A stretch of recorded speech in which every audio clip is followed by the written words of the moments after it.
Hello and welcome back to the Electronic Intifada Podcast. I'm Nora Barrows-Friedman. Over the last 18 months of genocide, Israel, with financial, technological, and political support from the US and Europe, has attacked every single hospital in Gaza, destroyed every aspect of Gaza's healthcare infrastructure, executed paramedics and threw them into mass graves, hunted, threatened, kidnapped, tortured, and killed medical workers, skilled physicians, and hospital directors, and since March 2nd, prevented all medications, medical supplies, food, fuel, and basic essentials from entering Gaza, plunging 2 million people, half of them children, into an absolute catastrophe of health, medicine, and humanity itself.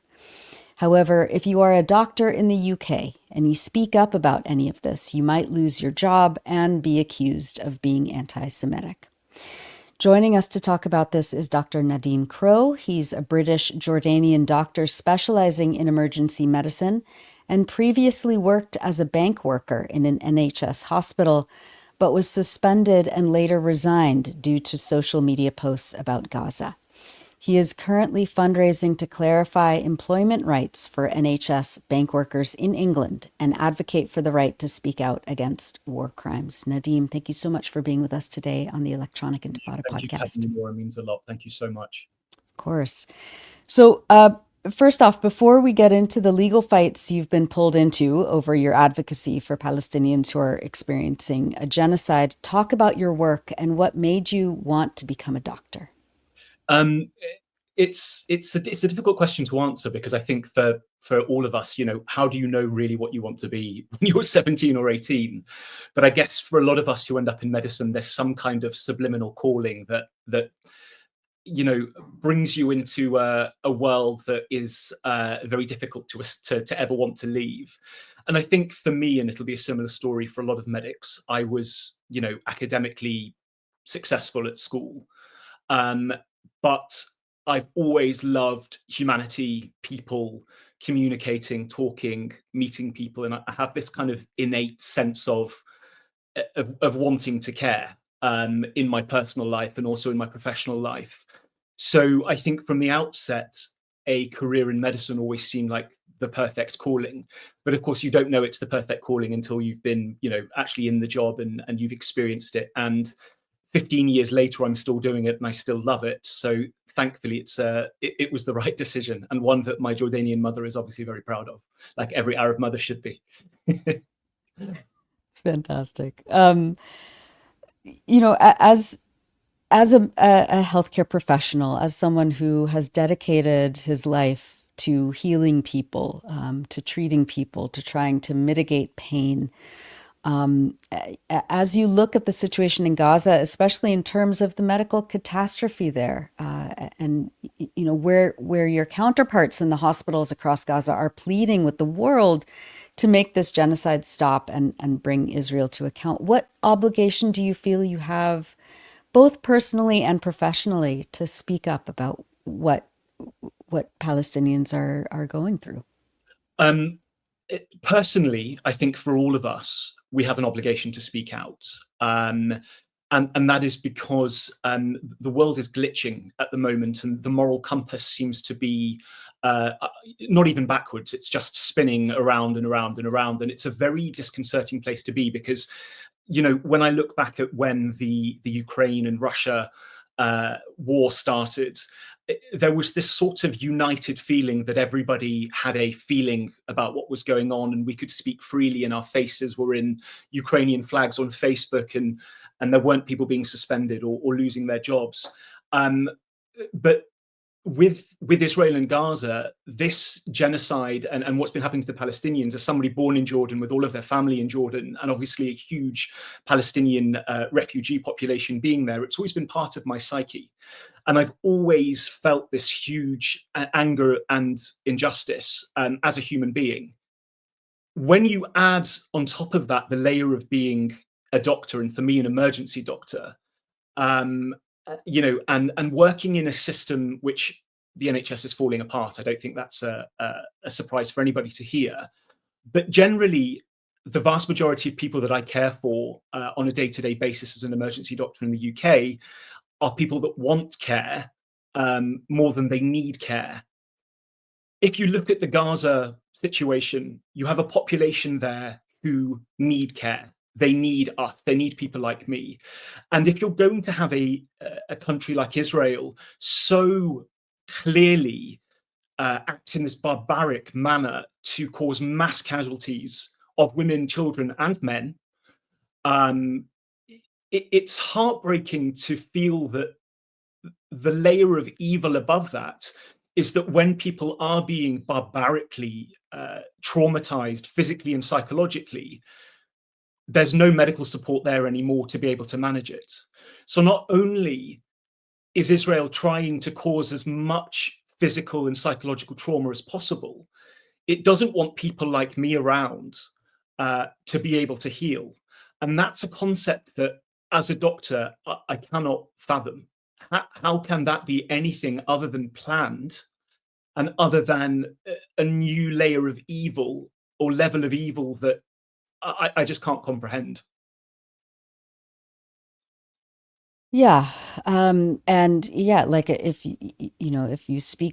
if you speak out about it, the government will clamp down on you, and they will try to force you to be complicit with this evil, with this genocide.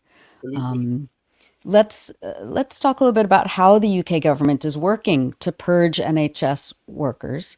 In December of 2024, Health Secretary Wes Streeting called on regulators to essentially root out healthcare professionals who criticize Israel's genocide in Gaza. How has this witch hunt unfolded within the healthcare community in the NHS, and how have you been personally impacted by this?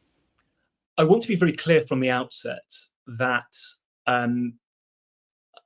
I feel strongly that post October the 7th, Israel thought that it now had the upper hand and the narrative for the whole world to turn around and say, well, any action we want to take against the Palestinians is now valid.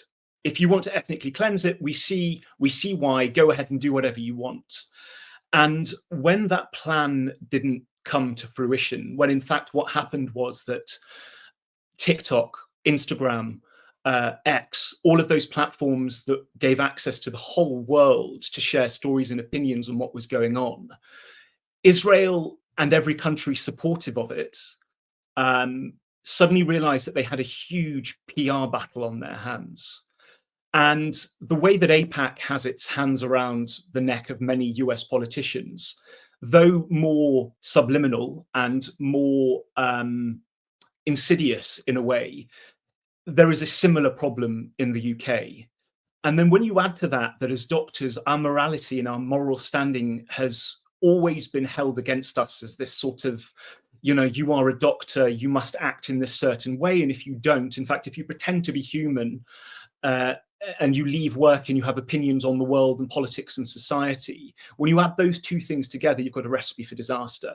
Then you get somebody like Wes Streeting who comes along and says, well, I'm at the helm of this. And a few people have made, or a few institutions like UK Lawyers for Israel, David Collier and his pseudonym Nasha Jew, have made these sweeping accusations against people like me who have dared to say, or have the courage to say that what's going on in Palestine against the Palestinians is not, it doesn't reflect humanity. Voices like his has basically empowered everybody now to say, well, if you're going to speak out, then you either are going to be disciplined, shamed publicly, called anti-Semitic, or lose your job. And the more that happens, the less we have the I guess, courageous few to stand forward and say this can't happen anymore. And we can all work as conglomerates. I remember one of the first things Miriam Francois saying to me when I spoke to her about what was going on. She said, make sure that you are part of a group. And I originally thought, well, when this happened to me, and I'll go into my story, let's all hide behind a conglomerate like the amazing work of Health Workers for Palestine, etc. But actually that doesn't work. What works most powerfully is when you put a face to your name and you stand up as an individual and you say, I'm not accepting this. And if you come at me, I'm going to fight and I'm going to name and shame. And I genuinely feel that the few of us now that have done that, we're changing the direction that the wind is blowing. But we need more and more people, and we need more and more platforms. And thanks to platforms like yours, the mainstream media are not going to tell our stories. We're now getting the word out against people like Caroline Turner at UK Lawyers for Israel, like Nasha Jew, like all of these groups that just want to demonize doctors. And we're saying we're not accepting it. And in my case, we will take legal action. And I have no guarantee that any of us are going to win our legal action, but it's actually, the winning is for me the cherry on the top. It's actually the journey to get to the trial, to be actually having these conversations and saying we're not accepting this as a status quo. In terms of my actual story, I've been a doctor at the Royal Free Hospital, or I used to be a doctor at the Royal Free Hospital in North London. I've been there for 15 years. It was also my medical school. I know that place like the back of my hand, and it knows me even better. And it would be amiss if I didn't mention that it has a reputation or I guess a nickname of being the Jewish hospital, because we operate in Northwest London. There's a huge, vibrant Jewish community there. We are one of the main hubs for Hatzola, the Jewish ambulance, and probably wouldn't be the first place to work if you were an anti-Semite. I want to say that right from the outset. Probably wouldn't be the first place that you would say, I want to provide my blood, sweat and tears every day, if you didn't like the Jewish population, or were going to be describing yourself as anti-Semitic. I arrived to do my ward round as I normally would. This was on the 14th of August last year. And about an hour and a half, 2 hours in, I received an email which was from Dr. Jane Horden, the responsible officer. She's the person that is the conduit between the NHS Trust and the General Medical Council that holds our licensing, saying some concerns have been raised, which I need to discuss with you. You are suspended essentially with immediate effect and won't be able to work any further shifts until a meeting which my PA will organise, and you may want to organise some appropriate representation at the meeting. Now, of course, my whole world imploded in that moment, because as a doctor, your immediate concern is, who have I hurt? Is this a serious clinical concern? Has a patient died under my care? And I assumed that the other staff in the department would know that this was happening. One, because we're running a hospital, and every member of staff that you lose means that an area is not covered, particularly in emergency medicine. So you would think that a responsible officer, the operative word being responsible there, would have at least let my colleagues know that they were going to be losing a member of staff that day. Of course, nobody knew. So I had the embarrassment, for want of a better term, to wander around asking various people in the department, do you know what I've done? What's going on? And I was sent home because nobody knew what I'd done. I then went home and called the General Medical Council. I spoke to them on a web chat and said, is there something here that you have failed to tell me? And they said, after about half an hour of looking, there's nothing relevant on the system. And then I called the British Medical Association, who said, you cannot just be suspended with no explanation, told to bring representation to a meeting. You have rights. Go back and ask what's going on. So I went back to Dr. Horden and I said, I don't know whether I need to bring my feisty Jordanian mother with me to this meeting, or a solicitor. Could you please tell me what I've done? And her response was, there is no grievance. I'll tell you what it is in the meeting, which is an informal meeting. So again, I've asked for specifics and I've been denied them. I've been suspended and then invited to an informal meeting.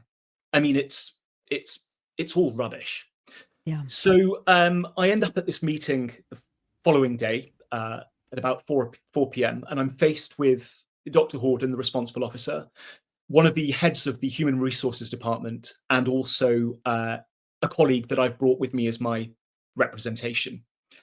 And Dr. Horden says to me, my attention has been drawn to your activity on the platform X in relation to the Israel and Gaza conflict. So I sort of said, and I mean, in the back of my mind, I'm sort of thinking, I've never met this woman before. I don't know who you are other than by email and professional reputation. And kind of what's it got to do with you? So I said, okay, who made the complaint? Well, they want to remain anonymous. Okay, so what is the complaint? The posts could be potentially upsetting. Upsetting is quite a broad term, isn't it? Because it's potentially upsetting if somebody insults your favorite football team. It's potentially upsetting if somebody said they didn't like your hair that day. So there are lots of things that are potentially upsetting. So I said, well, what is it that I've said that is potentially upsetting? There will be screenshots, I'm told, but these screenshots are not going to be shown or shared with me. So there's something in relation to the Gaza conflict, I hate that term, the Gaza genocide on my X account, which has upset somebody for some reason. I'm then told, I advise you to delete the posts. So I go back and say, well, which posts do you want me to delete? Do you want me to delete all of my posts? Are there specific posts? I do have a right to expression and freedom of speech. So what do you want me to delete? And also, if you're now, as was described to me, going to put me through a 2 or 3 week investigation, then why would you want me to delete the posts which are surely they're the evidence? That's why you've brought me into this meeting. That's why you've suspended me. So why would I be deleting the evidence? Won't that be held against me? Well, we've got screenshots, I'm told. Screenshots never presented. So I, at this point, have to say that I was sort of seeing red, for want of a better term, but trying to keep my decorum. And I said, look, you're sitting here and looking at a British Jordanian who has very strong feelings about this, and feelings that didn't emerge today, and they didn't emerge on October the 7th. They've been here as long as I can remember having a consciousness. And it's conversations that have happened in my family and with my friends and my Palestinian friends. I was in Jordan on October the 7th. I said, if I want to share the pictures of a baby who's been beheaded by a bomb and say that this is disgusting, I'll do it. And by the way, Dr. Hordern is a neonatologist. Her career is looking after babies. And I'm sitting here thinking, why is this hospital surprised that I'm angry about this? Why am I having to explain myself to this person I've never met before in this informal meeting on posts that I don't know? I posted on X this morning. I couldn't go back and tell you what I've posted. If somebody wanted to have a rational conversation and pick up a post and say, this could be misconstrued in a particular way, what did you mean? I'm an adult. I can have a conversation. I can discuss my feelings and my emotions, and I can reflect on how somebody might be offended. What I won't do is have somebody essentially say that you cannot have a voice on this at all, and I want you to go away and delete it, or any voice or speech that you've made. And so my next question was, and this won't surprise anybody, are you accusing me of anti-Semitism? And I was told, that's not what I said. And I said, well, what are you accusing me of? Because you're about to put me through an investigation. What are you investigating? And who do you have on your panel that can sit in front of me and look me in the eye and act as some kind of morality police in this situation? And I was literally met with stammers, to the extent that I said, you need to stop stammering and you need to answer my question. I was then told, you could bring a specialist on the conflict to your investigation to advise on what is acceptable. So I said, whoa, whoa, whoa. Wait a minute. Are you asking me to provide a history lesson? And if you need a history lesson, you should have had it before you suspended me. And you should have provided it to yourself, not asked me to bring it after you put me through the stress of the last 24 hours, the having to leave work as a professional who's worked in this trust without a single complaint for 15 years. And now you want me to bring a specialist in because you don't think that I have the ability or the experience to advise what I think is acceptable and have a discussion about it. The meeting ended shortly after that. I did exactly what I was asked to do. I went off to Dr. Ghada Karmi and I said, Ghada, can you please come to these meetings? She said, hell yeah, of course I can. I went to Miriam Francois and I said, can you come to this meeting? And she said, I'll absolutely come to the meeting. The colleague that had represented me in the meeting said, look, I think they will go lighter on you if you delete your posts. And I said, you have to remember in this moment, I've had to ring my parents and say I could lose my job as a doctor. I'm trying to think, where's my income coming from here next? I mean, I can't work anywhere if I'm being investigated. And I'm also trying to balance my moral compass. So I'm in this kind of fight or flight mode. I need to keep my job, but I need to keep my morality. And my dad was amazing because he said to me, if this is the sword that you die on, do you know what? Good luck. Let this be the fight that kills your medical career if it needs to be. And that kind of left me with this feeling of, you know what? Just go forward with this. Be who you are. If you cannot work as a doctor who has delivered nothing but, and I say this with the absolute pride, excellent care for 15 years, it's their loss. I'll find another career, and I know I will.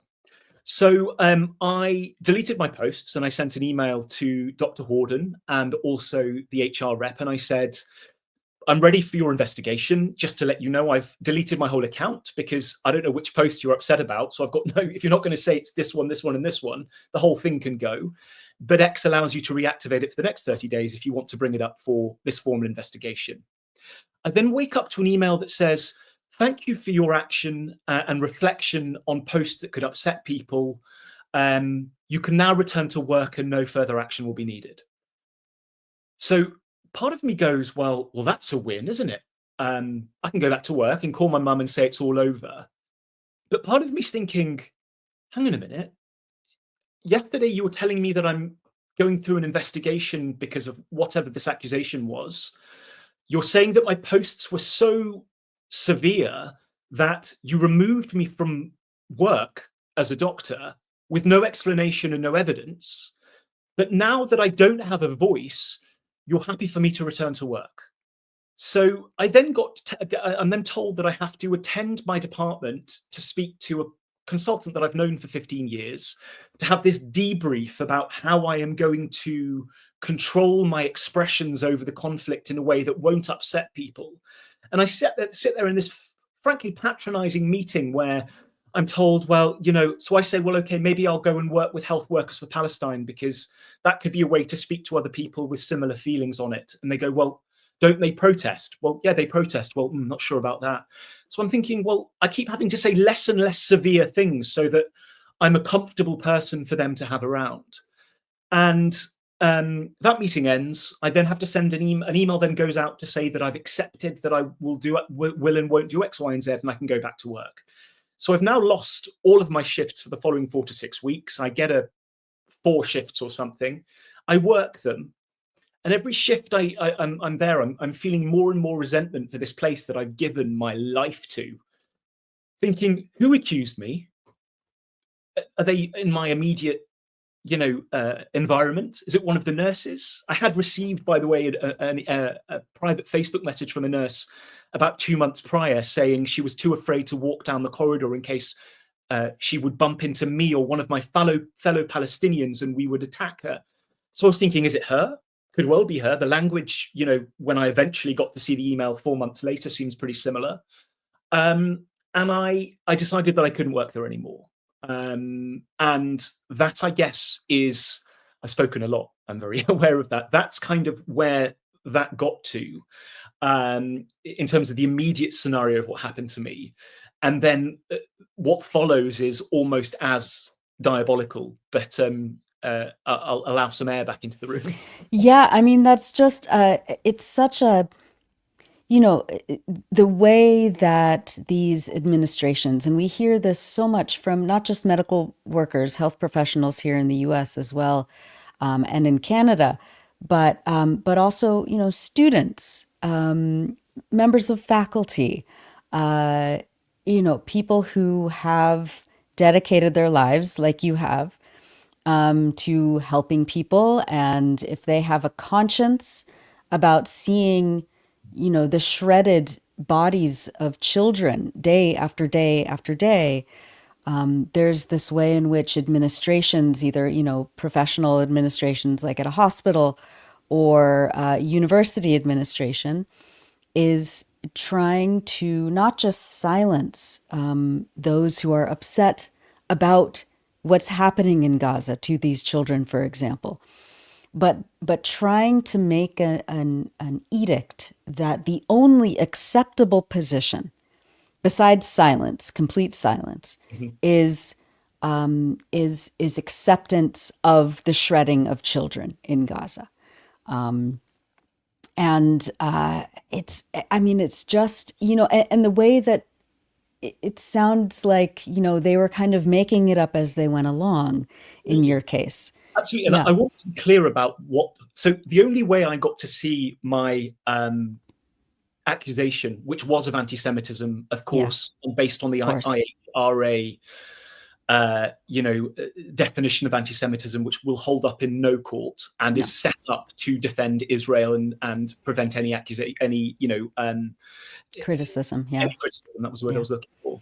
And then the only time I got to see the posts was 5 months after. My posts, to be clear, I had been very strong with my language. I referred to the IDF as rapists and baby killers. I believe that to this day. It's factual. I reposted the horrific rape that had occurred of prisoners in the State Haman prison in response to what I believe to be one of the most disgusting pro-Zionist voices of Eva Klumpus, and had said that this is the scum that you defend. I'd responded to a video, a post, that Aviva Klumpus had made on the 10-month anniversary of October the 7th, where, in my view, she had described all Gazans as terrorists, and I'd said that they were not terrorists, they were freedom fighters, because you cannot say that Gazans are just, all of them are terrorists. And also, we live in this world at the moment where, as a pro-Palestinian or as a Palestinian, any form of resistance is terrorism, but if you are taking any violent action, no matter how severe, as an Israeli or a Zionist, then that is defensible self-defense. And I don't accept that. And I'm an intelligent human being who has never harmed a fly. And the way that the law is changing day by day, so that any speech that remotely relates to these prescribed organizations, you can end up with the terrorist police at your doorstep or at the airport, is, again, it is there to silence our voices. Now,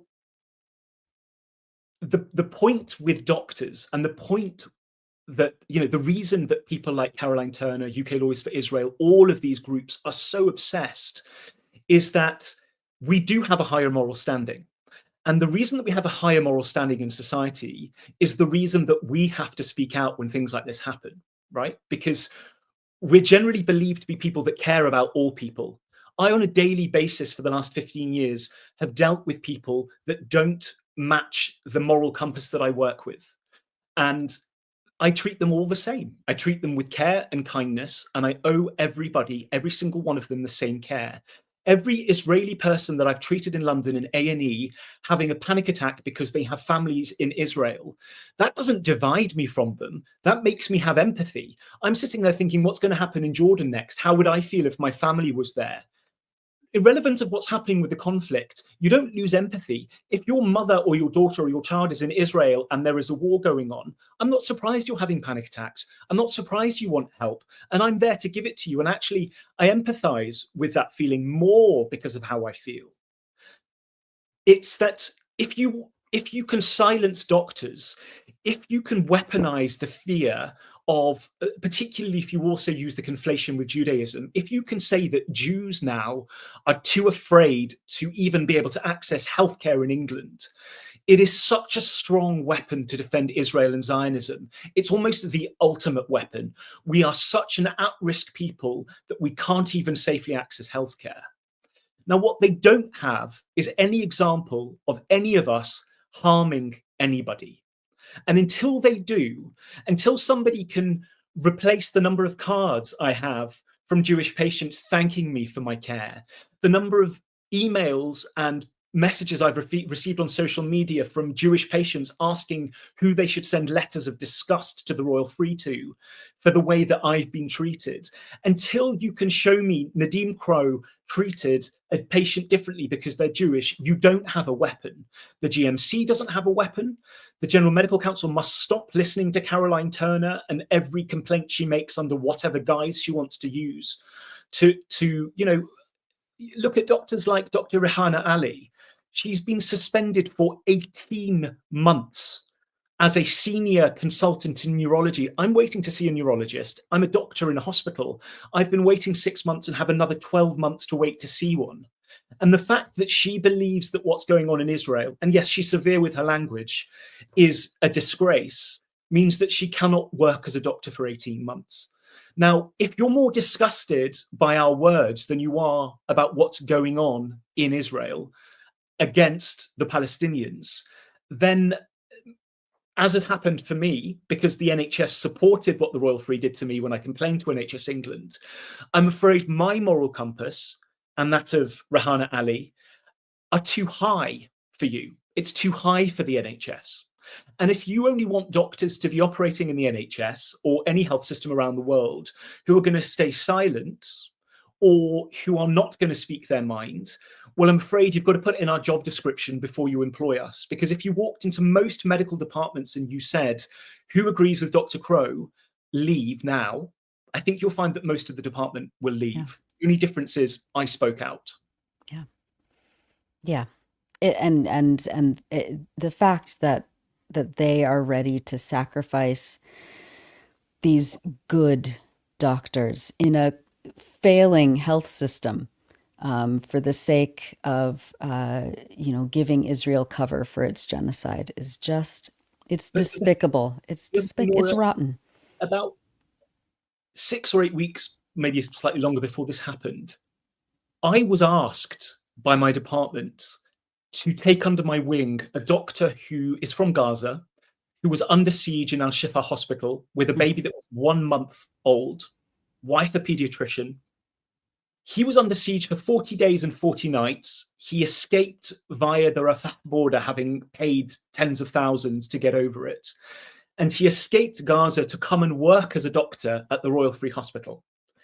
So he was working side by side as my junior in the hospital that I was then suspended from, having said X, Y, and Z is happening in Palestine. Now, we're at a point now where, can he not have a phone case with his own flag on it? Can he work at the hospital, or is he a terrorist? And there's now going to be complaints about the fact that you have a Palestinian working in a London hospital. Where does this dehumanization end? You know, you've had the Palestinians having to turn to the watermelon because their own flag has become illegal or banned within their own land. And then you have a nurse who wants to wear a Palestinian flag on a badge being told that actually those colors, forget the flag, those colors are now a symbol of terrorism and alienation. We cannot accept that. Palestine is a country. The Palestinian people are people. They have a flag. They have a history. They have a culture. They have a cuisine, much of which has been borrowed by Israel, stolen by Israel.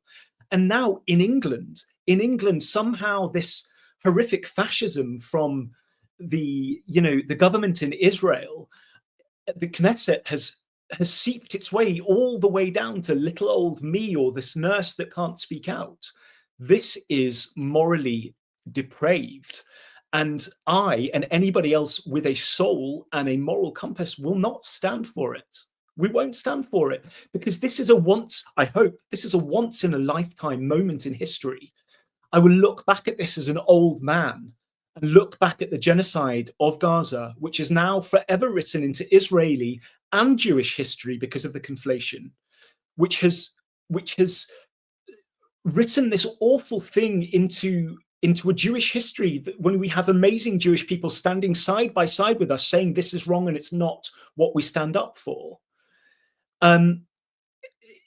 If we don't speak out now, if doctors cannot speak out against genocide, as my colleague said, and I won't complete the sentence, then the world is absolutely effed. It is. We are supposed to be, as medics, we're supposed to be the moral standard of care and caring.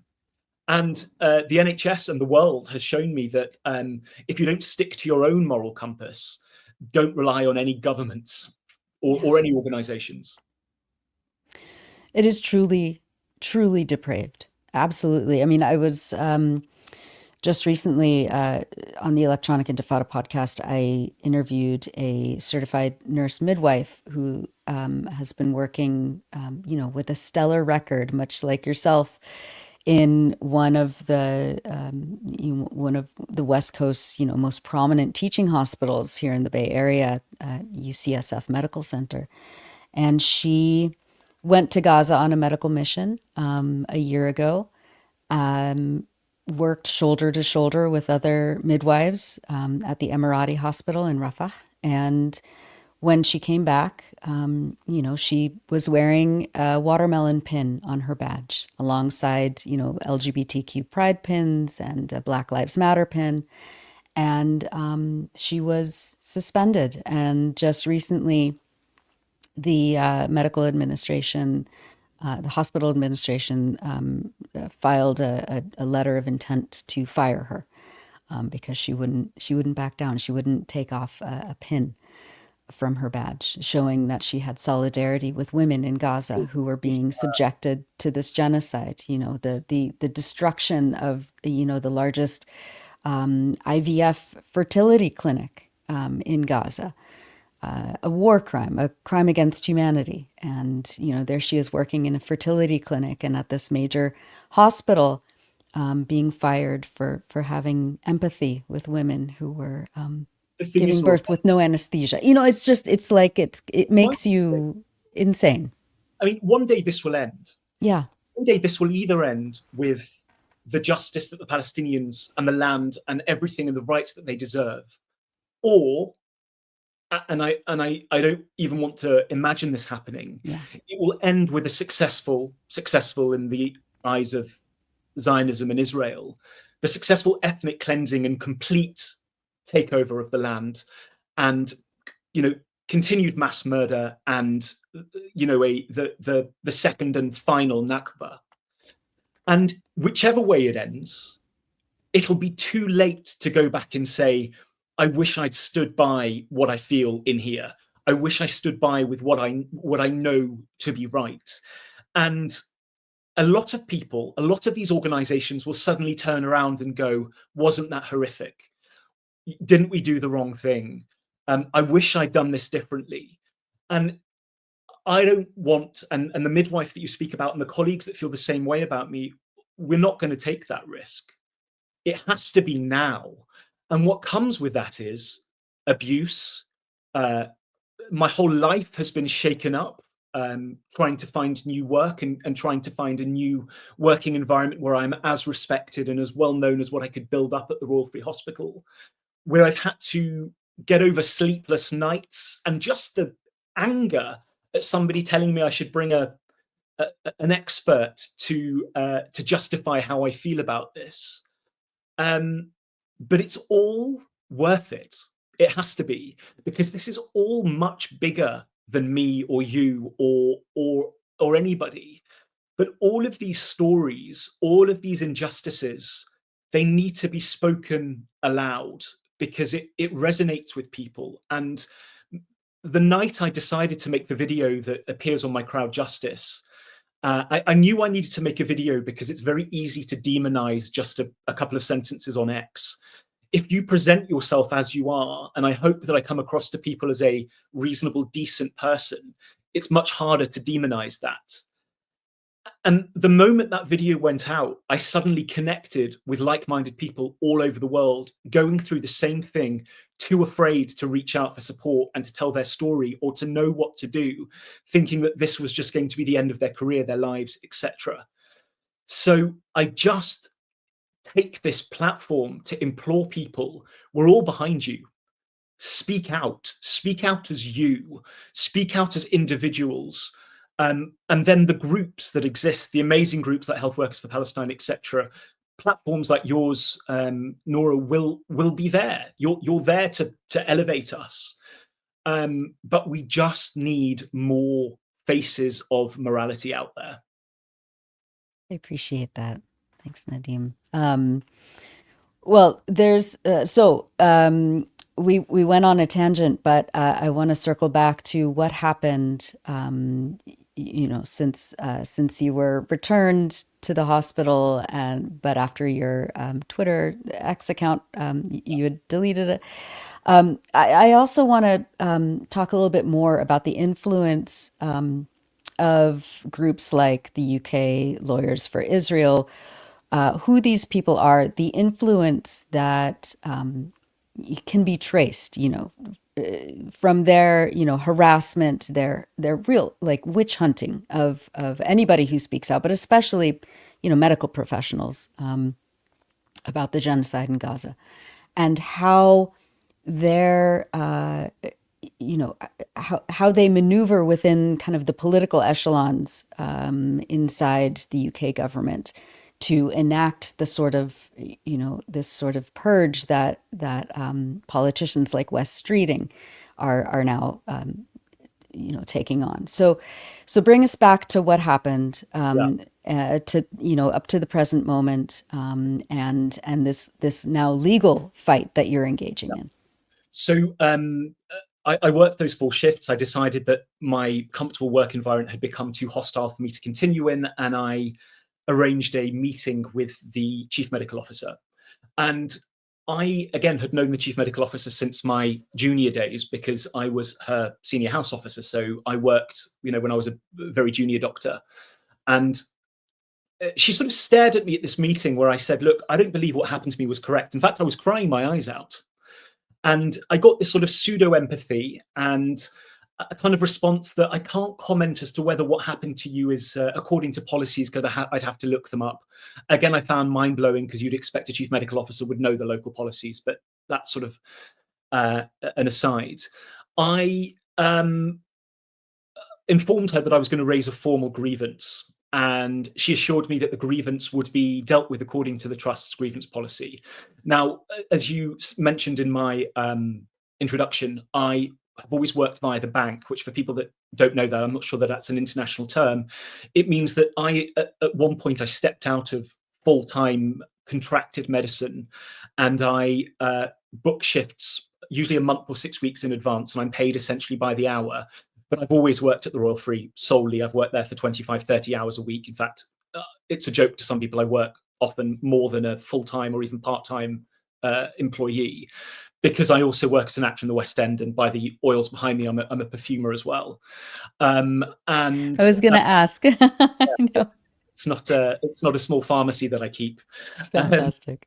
But so I wrote out a grievance. I wrote a grievance saying that I perceive this as a discrimination. I perceive this as a discrimination of me as a British Jordanian, me and my protected beliefs, particularly in the shadow of the David Miller case, which people can read up if they don't know about it, a really important case which is being appealed at the moment. And I believe that this treatment of me in terms of this, anonymous complaint, don't share the evidence, informal meeting, but I've already been suspended, it doesn't match any kind of employment law or policy that can exist. And my employee sort of terms of employment as a bank worker are very clear that any grievances will be dealt with as per the trust grievance policy. Now, in terms of all other policies, so I contacted the trust to say, by the way, which policy did you use against me? And they sent me 2 policies, and both of them said these exclude bank workers. So I said, well, even your grievance policy says it excludes bank workers, but my contract says see the grievance policy. So you're sending me in a circle. Where are the bank worker policies? Never heard back. No response. Again, making it up as they go along. As you go along, you can do whatever you want. Apparently. In the meantime, I had been phoned by a very senior professor at the Royal Free who had received a barrage of abuse on social media, having expressed his concern as an ex-military doctor that starvation was being used as a weapon of war against the Gazans by a population that was so strongly linked to that within their history and the horrific actions of the Nazis. And of course, he got a barrage of anti-Semite. He then got dealt with a legal document by the Royal Free saying, essentially, delete your posts, say you'll never say anything about it again on social media, or you know that this is going to get ugly, and then a letter from UK Lawyers for Israel basically saying you're an anti-Semite. He did not get threatened with suspension. He did not get threatened with an investigation. And there was a sudden concern as to why does Nadeem Haddadin-Crowe, this British Jordanian, get treated so differently to a white British doctor who actually has been given a formal accusation of anti-Semitism and a legal document. So on the surface, it appears that he had a more severe accusation against him, yet he had a kind of get out of jail free card. Sign this, won't say any more about it, get on with it. And he was concerned about that. He was also generally disgusted, again, that a hospital had acted in that way, but also to an extent in the fact that he had been victim of it, because he did delete his posts and did want it to go away. Again, that fight or flight reaction. So the feeling of being discriminated against, of being harassed, of being sort of pushed into this corner, ambushed is the word I use, in a way that they probably thought that I was just going to collapse and fall. They'd get an action, and then they could kind of make the whole thing go away and go back to whoever had made the complaint and say, well, look, we spoke to him and now he's never going to say anything. Isn't that great? My grievance was ignored. It was supposed to be responded to within 5 days. I got a response about 6 weeks ago. And that was when at least 2 solicitors had come on board. Do you want us to look at your grievance now? We've got some opportunity to do it. Absolutely not. We don't have a relationship anymore. My grievance was ignored. I went to Bindman's, a very big legal team in England, big solicitors, who read what had happened to me and just said, we've seen this happen, but this is diabolical. They wrote a letter to the trust, ignored. I then put my filing into the Employment Tribunal, and in the UK, Employment Tribunal disputes have to be looked at by ACAS, which are essentially a group of employment law advisors who can mediate between an employee and employer in the hope that it doesn't have to go to court and somebody can take some responsibility for actions. And that period lasts 30 days before it then goes into that hasn't worked. 30 days, absolutely ignored. So then the Employment Tribunal application kicks in. The other side have to file an Employment Tribunal document 3 in response to my ET document 1. And they have, I think, 28 days or 30 days to do it. And on the 11th hour of the 30th day, suddenly a solicitor comes on board saying, we don't know what your claim is and we deny everything. And, I was like, what can I expect? I mean, at this point, it's just ridiculous. Because of course, yeah. Of course. Yeah. I mean, because of why would I expect you to have any dignity, professionalism, morality at this point? You've shown me all along, right from the beginning, had you called me into an actual informal meeting and had a discussion with me as a human being, had you had the courtesy of going through the grievance procedure with me, we wouldn't be in this position. And at this point, I have to tell you, I was ill, physically and psychologically ill. I had to go through a counselling process. I couldn't sleep because I was constantly having dreams about Dr. Horden, somebody I wouldn't wish a dream upon anybody about. Odd dreams about her being in Jordan with me and basically not allowing me to do anything. So my grandma would offer me my favourite meal and she would say no. Stupid dreams, but just things that had suddenly got into my psyche. And finally, I got a call from, or a Twitter message from somebody who saw the video that I put up, which led to kind of my case getting some traction, who said, I really think that your case is important and you should, though you could self-represent, which was what I was doing, I think you should crowdfund for proper legal representation.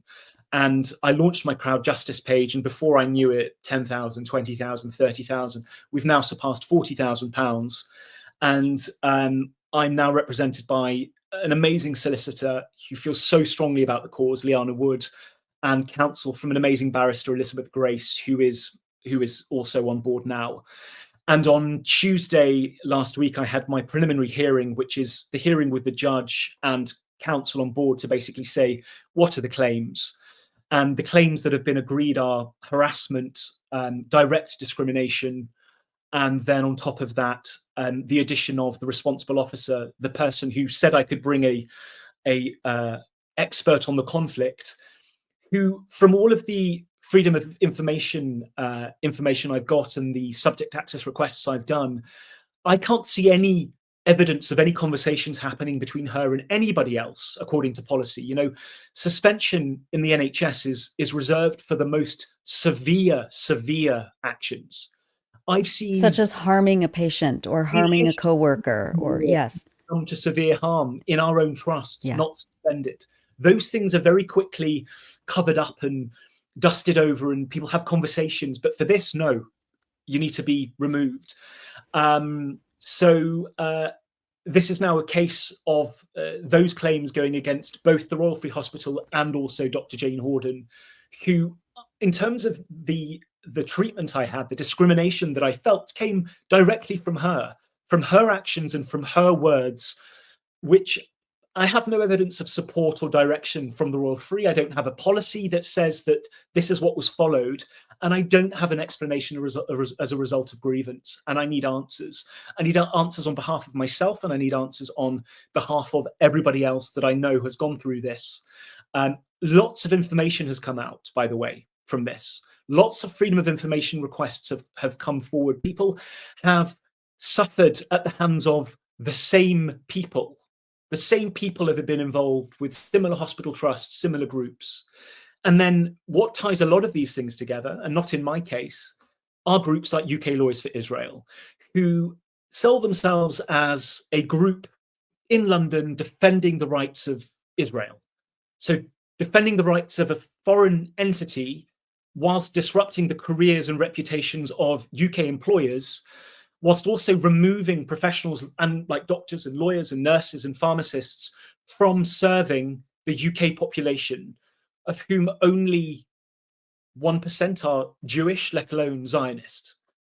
I see that as disproportionate, and I see that as discrimination myself, especially as there is no evidence to show that any Jewish patient or Zionist patient, or anybody for that fact, has been treated differently or come to harm. That's really important. None of us would ever do that. In fact, how do people think that we feel when I sit in a hospital clinic with the name badge Dr. Nadeem Crowe or Nadeem Haddadin-Crowe, and a patient says to me, "Where are you from?" And I say, "I'm British Jordanian." "Oh, we're neighbours." And I'm thinking, well, I live in Islington and you live in Crouch End. I mean, what is that what you mean? No, because your family are from Jordan and I'm a British Zionist who has a house in Israel. We're neighbours. And she said to me, this specific patient, you know, the conflict, that word again, has really opened my eyes. And I thought this is going to be a warm conversation of what's happening in Palestine is terrible. And what I was faced with was, we have cars in Israel, they only have donkeys. And I was thinking, what the hell? You know, do I have to put up with this because I'm a doctor? Does it matter? Do we get to be protected as doctors of Arab background who are working? Do we get any sense of protection from our patients? No, we have to take whatever comes at us because we're doctors.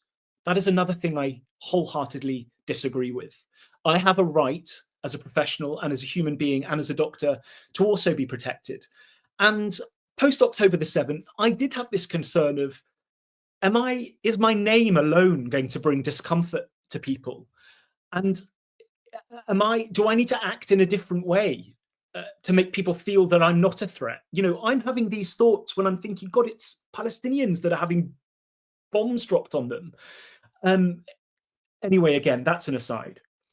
So the employment tribunal initial hearing ended. I'm very happy with the claims. The ridiculous thing is that I actually won't get my day in court until June 2026. So a system which is set up to mean that claims can only be brought within 3 months so that evidence is fresh and that people can speak, you know, and know that things are accurate.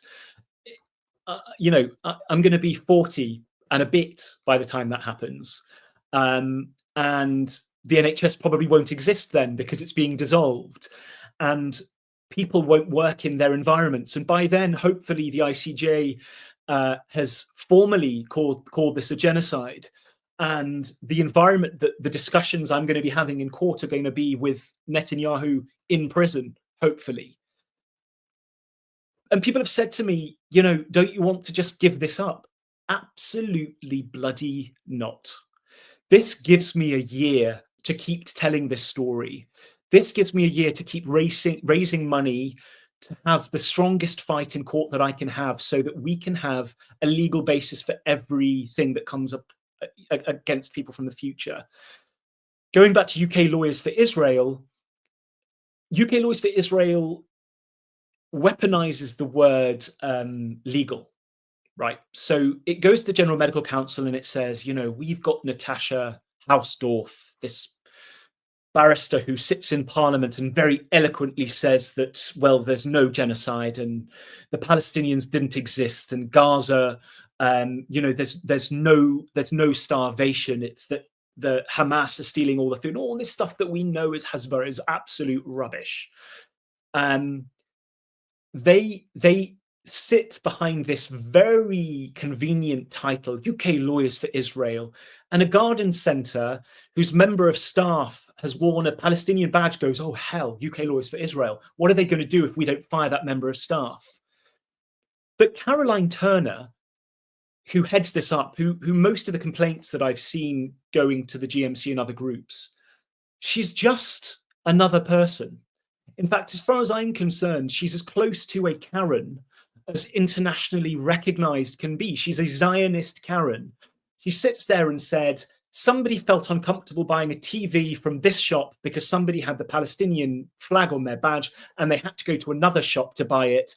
And I've had that badge removed from the person, and on it goes to the UK Lawyers for Israel website. And we're supposed to celebrate that. In my mind, that's pathetic on every level. It's pathetic. If that's a win, I'm afraid you need to really reassess your life. But it is having the power for doctors to lose their jobs and to lose their careers. And what I'm going to say to people is, if you get a complaint from UK Lawyers for Israel, if you get a complaint from Nasha Jew, there was another X handle which was called NHS Watch 1948, which was solely there to hunt doctors, see what they were putting on social media, and to get them, accused of anti-Semitism. If you see complaints from these people, you need to understand the background is malicious. It is malicious. It is there for a purpose.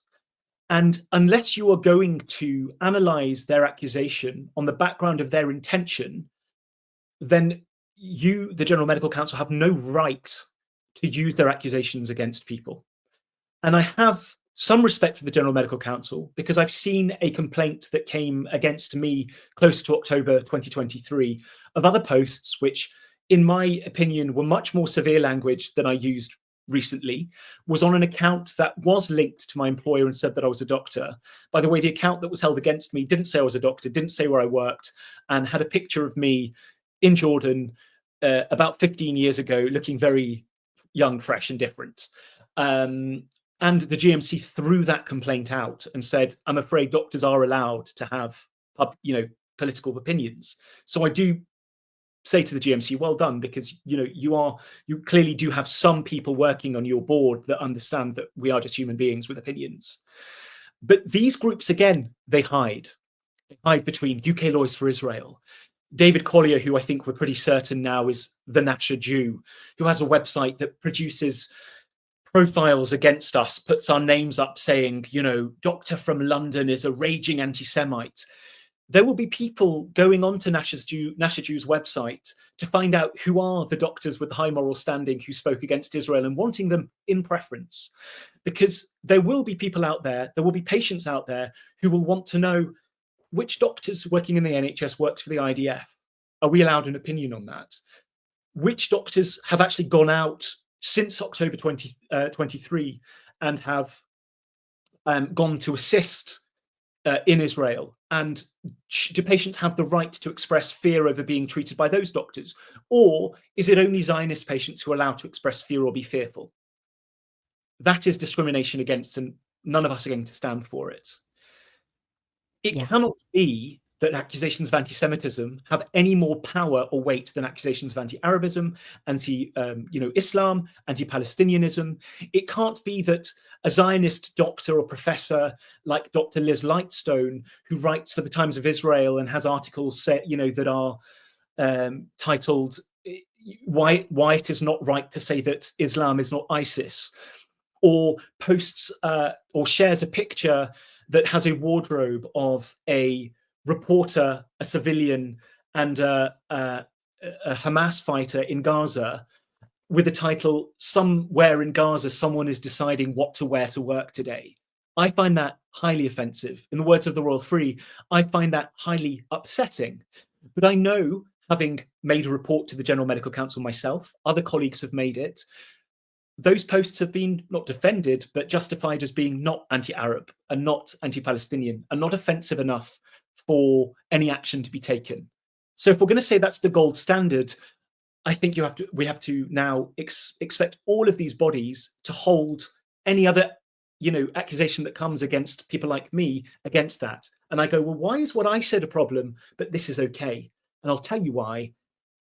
The accusation of anti-Semitism or any accusation of anti-Israelism is much more powerful than any. In fact, I would say most accusation against anything, even harm to a patient. It's astonishing, I keep thinking about all of these, nurses and lower level physicians, people who just got their medical degree and are looking for jobs, and are seeing that if they have an opinion, especially a public opinion about the shredding of children in Gaza, that they might not be able to work as a doctor after going through so much, so many years of medical school and trying to achieve their life's goal of being someone who heals people. What advice do you have for up and coming physicians, medical workers, nurses, paramedics, who are seeing what's happening to you and other physicians, and what, so what advice and also, what do you hope for in the next generation of medical professionals? The overriding message I have is that when it comes to Israel and the Gaza genocide, fear will always be weaponized. Your own fear will be weaponized against you by your employer. Other groups like UK Lawyers for Israel weaponize fear for the employer. And then that comes down to you as the employee. And then you become this head on a stick. Look what happened to this person. So I don't want to do it. You have to decide how loudly you want to speak based on what you feel about it. There's no other way that I could be, right? Other than it, if I was another way, it would be destroying me in a different way to what my experience, the period of destruction I had from that. I implore you, before you take action, this is my sort of caveat, you have to accept the action that you take within the realms of your life. I am able to support myself financially at the moment because I have other incomes from other jobs. That being said, I never thought that acting in perfumery was going to be my fallback. I always thought that would be medicine, but weird how the world works. If you're a single mother working on a UK ridiculously pathetic nursing income, and you losing work or being suspended for a period is going to destroy your life, then I understand the silence. Because I don't have the responsibilities you have. And therefore, I have to take the burden from you. So anybody in my position who has that ability, we have to take the burden off the others to do that, because not everybody is as lucky as we are to be able to do it. You have to also stand your ground immediately. I've never been subject to a disciplinary, so I didn't know what it entailed. I didn't know that it wasn't normal. If you think that something in your sixth sense tells you what's happening is not right, it's probably not right. And I knew from the minute it happened, it wasn't right, but I didn't have the jigsaw pieces to put together.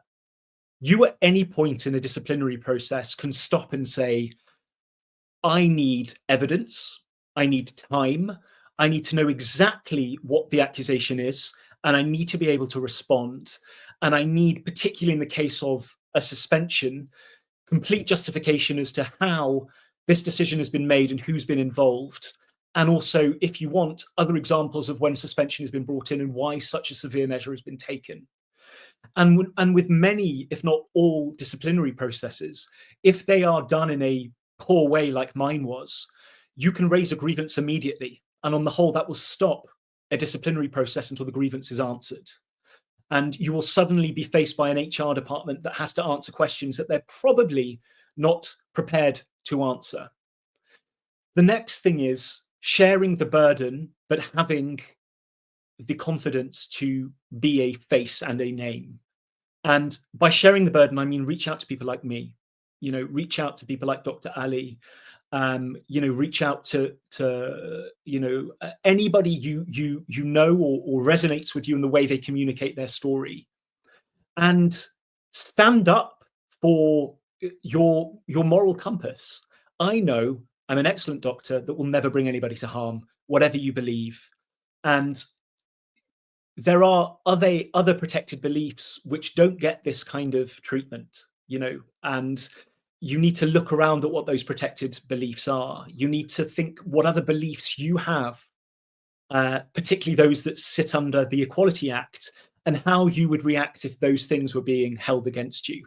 And when you do that, it puts a lot of things in perspective. In terms of what I hope for the future of doctors and juniors, because I can imagine a lot of particularly doctors of Middle Eastern background, Palestinian background, a lot of Arab and Palestinian doctors really want to come and work in the UK for a period. And I can see this now being a place where they go, I wouldn't even dream of it. I really, really hope that the wind turns to such a direction that people like Wes Street and people like Keir Starmer, who have defended these atrocities, see their day in the international courts, and that we are watching a documentary on Netflix about them having to explain themselves the same way that these war criminals in the past have had to. And we see these as we see the next generation who have brought us a lot of hope via platforms like TikTok, which, by the way, I hate in every other form because I'm basically a 40-year-old that doesn't understand it. I've tried it. I don't get it. We see the TikTok generation who have empowered everybody with their voices. We see their moral compass as the lesson for the future. We have to shape the world that we want to live in for ourselves. I hope to be alive for another 40, 50 years. And I hope to be part of the journey to an endpoint that I want to be part of and look back and be proud of, and be part of the curation of a society and a planet that we all want to be proud of. And at the moment, it's being controlled by people who shouldn't be in control, creating a world that I'm not proud of, and I refuse to be silent on. And if that feeling in your heart and gut is that you refuse to be silent too, then speak out, because the silence will destroy you. Indeed. Thank you for that. I think it is so important to keep holding on to that vision of a just world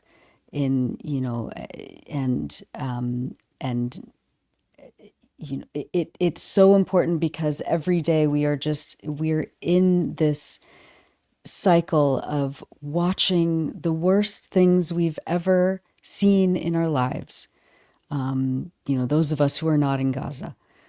For the people in Gaza, it is an indescribable horror. And to see the world capitulating to every demand that that the perpetrators of this horror have is, it is not the world we deserve. And it's not the world that anybody should be subjected to. And so I think keeping that in mind and speaking out, and not just to protect yourself and your colleagues, but to protect the vision of this future that we all need and we all deserve, is really important. And I think that what you're saying is the truth when somebody tries to stop it. It's very clear that that's almost the absolute signal that you're on the right moral track. Because if you can't get people on board with your PR to be agreeing by now, the only thing you can do is silence what you don't want the world to hear or think. And those that are always going to be the first victims are those with a, I guess, quantitative platform, the likes of Kneecap and people that have got hundreds of thousands of followers, or those with a qualitative platform, which are those seen to have a good judgment of the world or moral standing. And that's when your healthcare workers come in. And that's what we're seeing. That's right. Dr. Nadeem Haddadin-Crowe, it has been an absolute honor and a pleasure to talk to you. And if people want to learn more about your case and learn more about the fundraising campaign that you're doing to, protect your own profession, but also set a precedent, like you said, for your colleagues, where can they go? So I'm on everything except TikTok. On Instagram, give it a few months. I'm Dr. Nadeem Crowe on Instagram. I'm Nadeem H. Crowe on X. And then, importantly, the Crowd Justice page, which I think, Nora, you'll be able to link for people. We will. Even if it's a penny and you put a word of support, it all means something. And my court case is now going to be 7 days long, and I suspect it's going to end up costing 60, 80, perhaps £100,000 for this, which is ridiculous, because the money that the Royal Free Hospital will be paying to defend it will be public money, which would otherwise be spent on healthcare, when in fact they could just have the, I guess, moral high ground and actually try and solve this problem. But again, so stunning.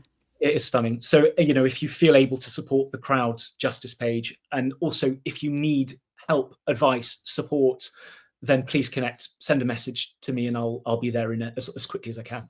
Incredible. And as you said, we will put not just the link to the Crowd Justice page for your case, but also your social media links as well. We'll put a placeholder for your TikTok account that will surely come, I assume. But I just want to thank you again, and please keep us posted on your case and the cases of your colleagues. And I think I speak on behalf of all of us and our audience. Thank you for speaking out, and thank you for your moral courage. Thank you for your hands in the work that you do, and thanks for being with us on the Electronic Intifada podcast. Thank you again. I appreciate it. Thank you so much.